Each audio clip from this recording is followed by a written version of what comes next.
ಮಹಿಳೆಯರಿಗೆ good news ಅಂತಲೇ ಹೇಳ್ಬೋದು. ರಾಜ್ಯ ಸರ್ಕಾರ ಮಹಿಳೆಯರಿಗೆ ಗುಡ್ ನ್ಯೂಸ್ ಕೊಟ್ಟಿದೆ. ಅಂದರೆ ಗೃಹಲಕ್ಷ್ಮಿ ಯೋಜನೆ ಅಡಿಯಲ್ಲಿ ಹಣ ಹಾಕ್ತೀವಿ ಅಂತ ಸ್ಪಷ್ಟವಾಗಿ ಮಾಹಿತಿ ಕೊಟ್ಟಿದ್ದಾರೆ. ಏನು ಕೊಟ್ಟಿದ್ದಾರೆ ಅಂತ ನೋಡೋಣ. ಇನ್ನು ನಮ್ಮ ಚಾನಲ್ ಹೊಸದಾಗಿ ಸಬ್ಸ್ಕ್ರೈಬ್ ಆಗಿ ಹಾಗೆ ಸಬ್ಸ್ಕ್ರೈಬ್ ಆಗಿರೋರು ಎಲ್ಲರಿಗೂ ನನ್ನ ನಮಸ್ಕಾರಗಳು. ಫ್ರೆಂಡ್, ಈಗ ತಿಳಿಸೋದು ಗೃಹಲಕ್ಷ್ಮಿ ಯೋಜನೆ ಅಡಿಯಲ್ಲಿ ಮಹಿಳೆಯರ ಖಾತೆಗೆ ಏನು 2,000 ರೂಪಾಯಿ ಹಣ ಹಾಕ್ತಾ ಇದ್ದಾರೆ ಸರ್ಕಾರದವರು. ಈಗ ಲೋಕಸಭೆ ಚುನಾವಣೆ ನಂತರ ಸಾಕಷ್ಟು ಅಡೆತಡೆಗಳಿಂದ ಗೃಹಲಕ್ಷ್ಮಿ ಹಣಗಳು ಹಾಕಿಲ್ಲ. ಫ್ರೆಂಡ್, ನಂತರ ಏಪ್ರಿಲ್ ತಿಂಗಳಲ್ಲಿ ಸ್ವಲ್ಪ ಹಾಕಿದರು. ಈಗ ಮತ್ತೆ ಮೇ ತಿಂಗಳಲ್ಲಿ ಹಣ ಹಾಕ್ತೀವಿ ಅಂತ ಸ್ಪಷ್ಟವಾಗಿ ಮಾಹಿತಿ ಕೊಟ್ಟಿದ್ದಾರೆ. ಲಕ್ಷ್ಮೀ ಹೆಬ್ಬಾಳ್ಕರ್ ಅವರು ಬಳ್ಳಾರಿಯಲ್ಲಿ ಸಭೆಯಲ್ಲಿ ನಡೆದಾಗ ಅವರು ಸ್ಪಷ್ಟವಾಗಿ ಮಾಹಿತಿ ಕೊಟ್ಟಿದ್ದಾರೆ. ನಾವು ಮೇ ತಿಂಗಳಲ್ಲಿ ನಾವು 3 ಕಂತಿನ ಹಣ ಮಹಿಳೆಯರ ಖಾತೆಗೆ ಹಣ ಜಮಾ ಮಾಡ್ತೀವಿ.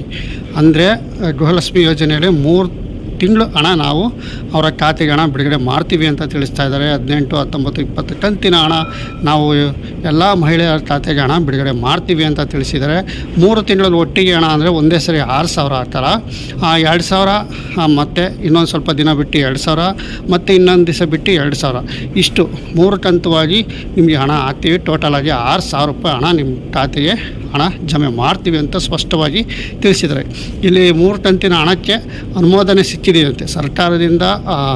ಏನು ಅನುಮೋದನೆ ಸಿಕ್ಕಿದೆ ನಮಗೆ.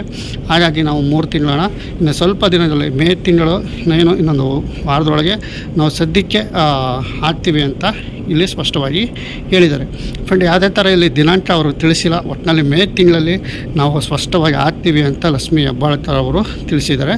ಸರ್ಕಾರದಿಂದ ಎಲ್ಲ ಅನುಮೋದನೆಗಳು ಸಿಕ್ಕಿದೆ. ಕೇವಲ ಮಹಿಳೆಯರ ಖಾತೆಗೆ ಹಣ ಜಮಾ ಮಾಡಬೇಕು ಅಂತ ಇಲ್ಲಿ ಸ್ಪಷ್ಟವಾಗಿ ತಿಳಿಸಿದ್ದಾರೆ. ಫ್ರೆಂಡ್, ಇಷ್ಟು ಗುಡ್ ನ್ಯೂಸ್ ಅಂತಲೇ ಹೇಳ್ಬೋದು ಮಹಿಳೆಯರ ಖಾತೆಗೆ. ಏಕೆಂದರೆ ಈ ಸರ್ಕಾರದವರು ಯಾವಾಗ ಹಾಕ್ತಾರೆ ಅನ್ನೋದು ಇಲ್ಲಿ ದಿನಾಂಕ ಫಿಕ್ಸ್ ಮಾಡಿಲ್ಲ. ಹಾಗಾಗಿ ಅವರು ಸರ್ಕಾರ ಅನುಮೋದನೆ ಸಿಕ್ಕಾಗ ಇಲ್ಲಿ ಗೃಹಲಕ್ಷ್ಮಿ ಯೋಜನೆ ಅಡಿ ಹಣ ಮಹಿಳೆಯರ ಖಾತೆಗೆ ಹಣ ಜಮಾ ಆಗ್ತಾಯಿದೆ ಅಂತಲೇ ನಾವು ತಿಳಿಸ್ಬೋದು. ಫ್ರೆಂಡ್, ನಮ್ಮ ಚಾನಲ್ ಸಬ್ಸ್ಕ್ರೈಬ್ ಆಗಿ ಹಾಗೆ ಲೈಕ್ ಮಾಡಿ, ಶೇರ್ ಮಾಡಿ. ಫ್ರೆಂಡ್, ಇದೇ ಥರ ಸಪೋರ್ಟ್ ಮಾಡಿ ಅಂತ ಹೇಳ್ತಾ ವೀಡಿಯೋ ಮುಗಿಸ್ತಾ ಇದ್ದೀನಿ. ನಮಸ್ಕಾರ.